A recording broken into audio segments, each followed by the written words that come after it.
सलाम एवरीवन, मेरा नाम सिद्रा रजब है। मैं टीचर और स्टूडेंट हूँ। आज का वीडियो ज़ूद हज़म नहीं है, मुश्किल से हज़म होगा, क्योंकि आज मैं ऐसी बहुत सी बातें करने जा रही हूँ जो बहुत से लोगों को यकीनन नागवार गुजरेंगी।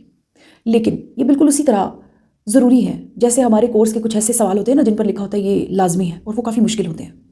मुझे लगता है अब इन पर बात होनी चाहिए। लड़कियाँ पैदाइश से लड़कों के साथ बज़ाहिर नज़र आने वाली पैरेलल रोड्स पर चलने लगती हैं, लेकिन वो दर हकीकत बिल्कुल मुख्तलिफ होती हैं। वो रोड्स बिल्कुल मुख्तलिफ होती हैं, वो रास्ते, वो ट्रेसेस, वो ब्रेन, वो बिल्डिंग, वो ब्रॉटअप, एक ही घर में रहने वाले बहन भाई का ब्रॉटअप टोटली डिफरेंट नज़र आता है मुझे।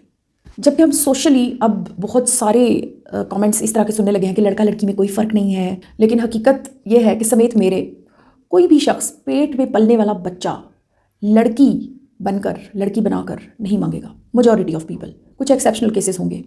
उसकी रीज़न भी सिर्फ ये होगी कि पहले लड़के हैं and now they need a girl. यानी हाँ, मैंने देखा बचपन से मिलने वाली चीज़ों में फ़र्क, लड़का और लड़की को मिलने वाली चीज़ों में फ़र्क, लड़का और लड़की को प्लेट में मिलने वाले खाने में फ़र्क। ये मैं अपनी पर्सनल इन्फॉर्मेशन, पर्सनल एक्सपीरियंसेस की बेस पर कह रही हूँ। मेरा कोई भाई नहीं था, लेकिन मैं ऐसी जगह पर मौजूद थी जहाँ पर बहुत सी ऐसी फ्रेंड्स, कलीग्स, कज़न्स, बैठना उठना जिन लोगों के साथ, वहाँ पर ये प्रॉब्लम्स इतनी ज़्यादा एक्सप्लिसिटली मैं देखती थी, मेरे होश गुम हो जाते थे ये देख के।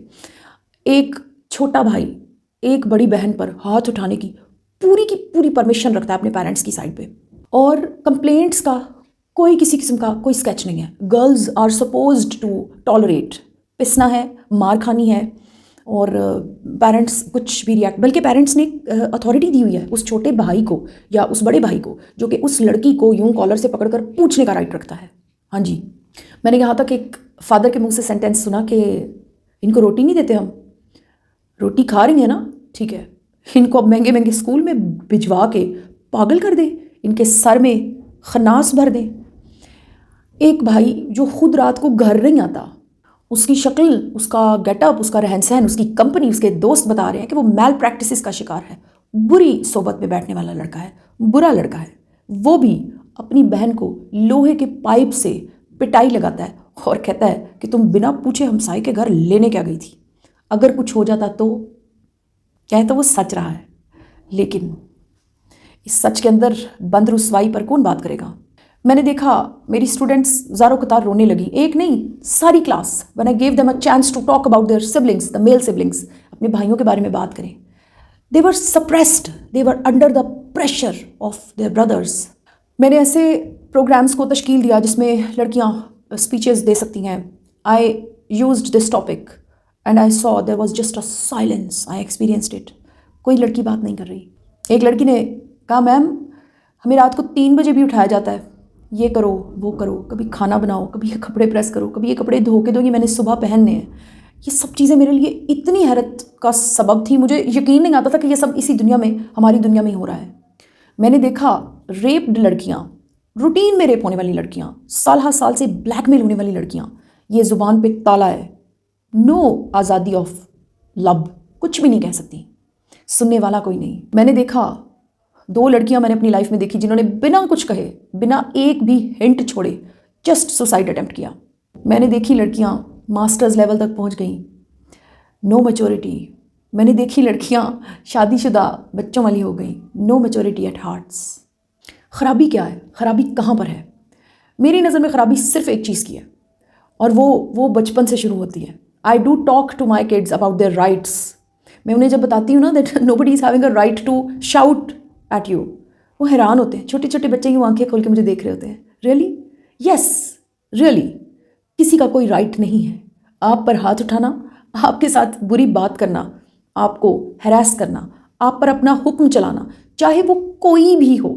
ये हुक्म सिर्फ और सिर्फ तब चलता है जब इसके अंदर प्यार की पट्टी हो, प्यार का सारा रंग हो। ये हुक्म तब तो सप्रेशन के अलावा कुछ भी नहीं है, अगर आप इसे बाय फोर्स चला रहे हैं और वो बेचारी चलवा रही है। अब डायरेक्टली आते हैं सोल्यूशंस की तरफ। ये टॉपिक तो ऐसा है कि सालों लग जाएंगे प्रॉब्लम्स को हाईलाइट करते हुए, लेकिन कुछ भी नहीं निकलेगा।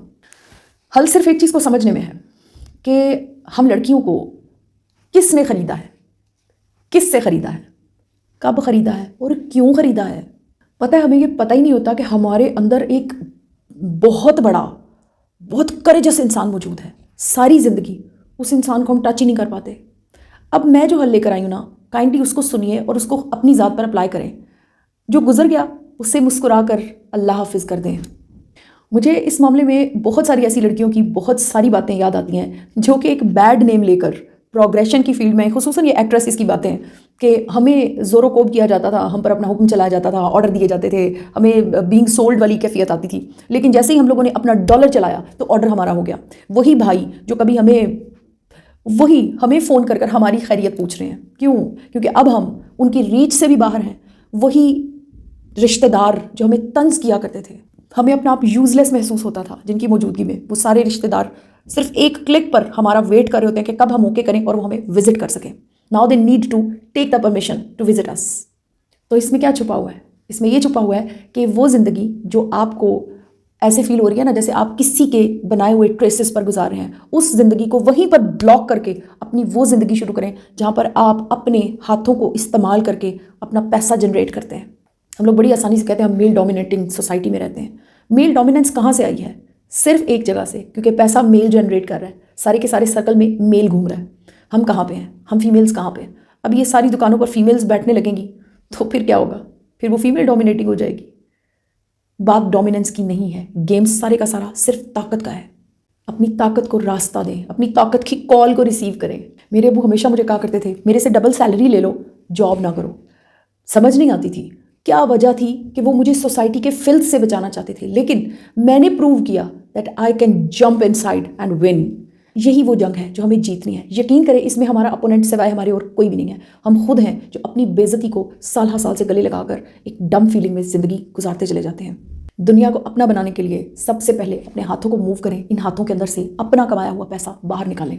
आपको लगने लगेगा कि ये तो वही ज़िंदगी है, लेकिन टोटली चेंज्ड ट्रेसेस के साथ। जाते जाते ये कहूँगी कि मैंने बेहतरीन भाई देख रखे हैं, बेहतरीन बाप, बेहतरीन फैमिलीज़, ऐसी फैमिलीज़ जहाँ पर लड़कियों को उनकी इतनी रिस्पेक्ट की जाती है, इतना इतना प्यार दिया जाता है कि जिसके लिए मेरे पास लफ्ज़ नहीं है। So I was collectively talking about the majority of society. मेरा बिल्कुल भी ये मकसद नहीं था कि मैं किसी रिस्पेक्टफुल इंसान को डिसरिस्पेक्ट करूँ। मैंने बहुत सारे ऐसे लोग, बहुत सारे ऐसे घराने देखे जहाँ पर बेटियों को सर आंखों पर बिठाया जाता है और लड़कियों को कभी भी बेचारा होने का एहसास नहीं दिलाया जाता। आपने अपने कीमती वक्त में से वक्त निकाला, मेरी वीडियो को देखा, जज़ाकल्लाह, खुदा हाफिज़।